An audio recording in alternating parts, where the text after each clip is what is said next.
It's been a week. I've lost one of my clients and I wasn't really functioning too well for the past week. As in, parang feeling ko lahat ng ginagawa ko is half-hearted. Parang feeling ko I'm just driven by the need to survive. And yeah, I was barely surviving. Living alone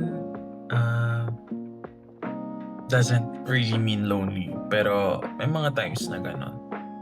Na I would just stop, pause, and just think about the reality I'm in. Na I'm like literally alone because I have no one physically.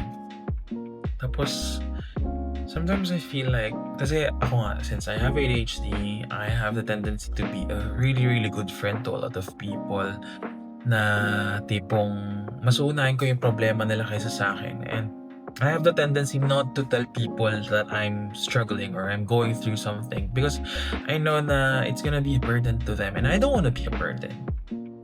So yun, losing a client means losing part of my finances. So parang of course I need to look for another client to fill in the gap na iniwan nung nawalang client.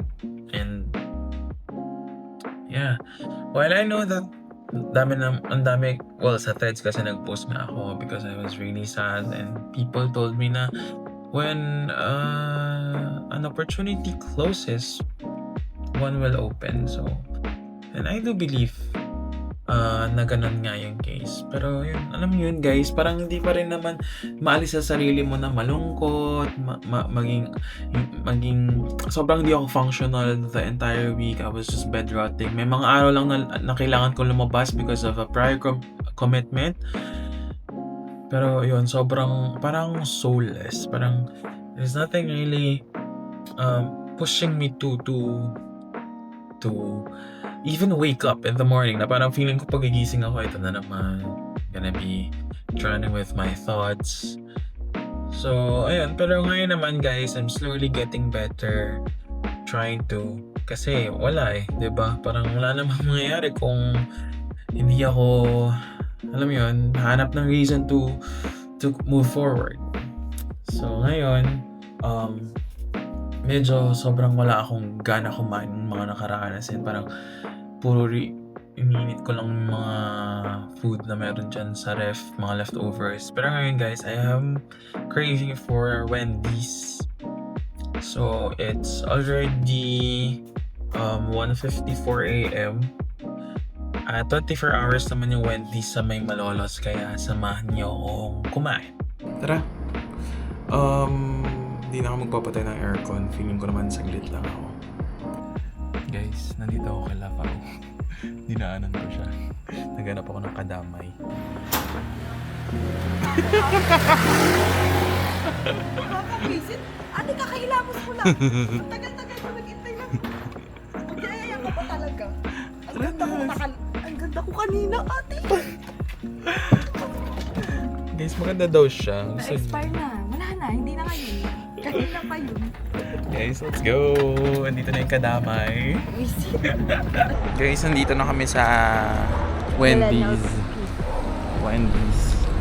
It's 24 hours. So, Kakain ko mga na puro Jollibee and McDo na lang kinakain ko. May iba naman. Fast food pa rin.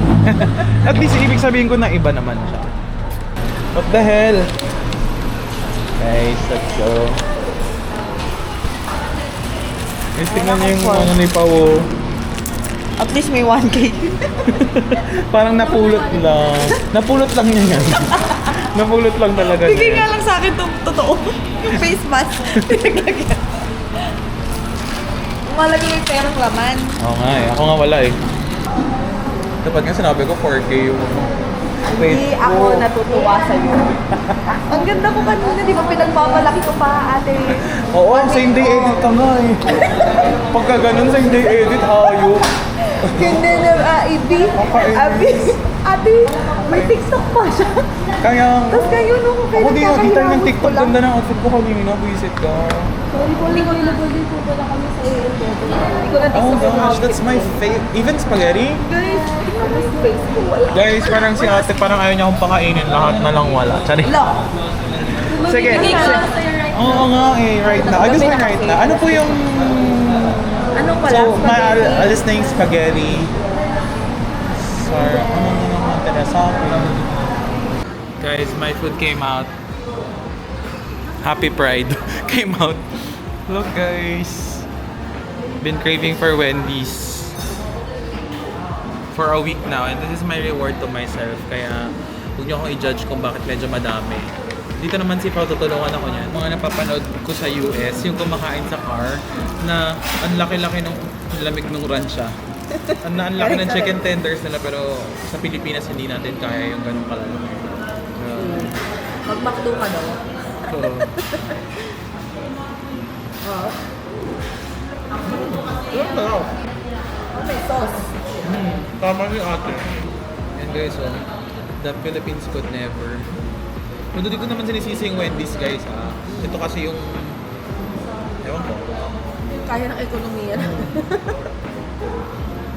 Ang sarap by the way. Get a bite.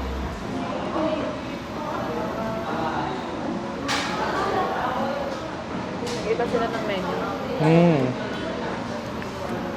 Yeah, ang sarap. Guys, meron din chicken tenders na soy garlic. Sama ba? Or honey soy. Basta yun.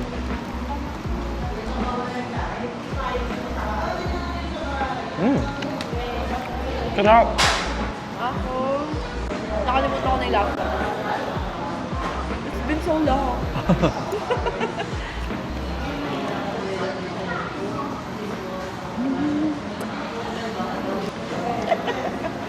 Naisip ko lang ate. Saan nga nagbebenta nun? Saan sila pinili sa mga?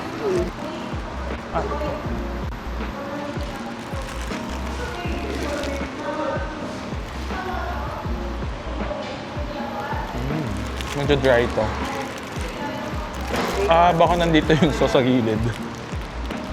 Bacon mushroom. Unang kagat. Sauce lahat. At least, yun yung hinanap ko kanina ate.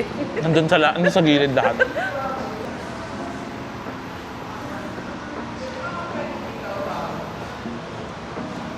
Sorry, gusto pa.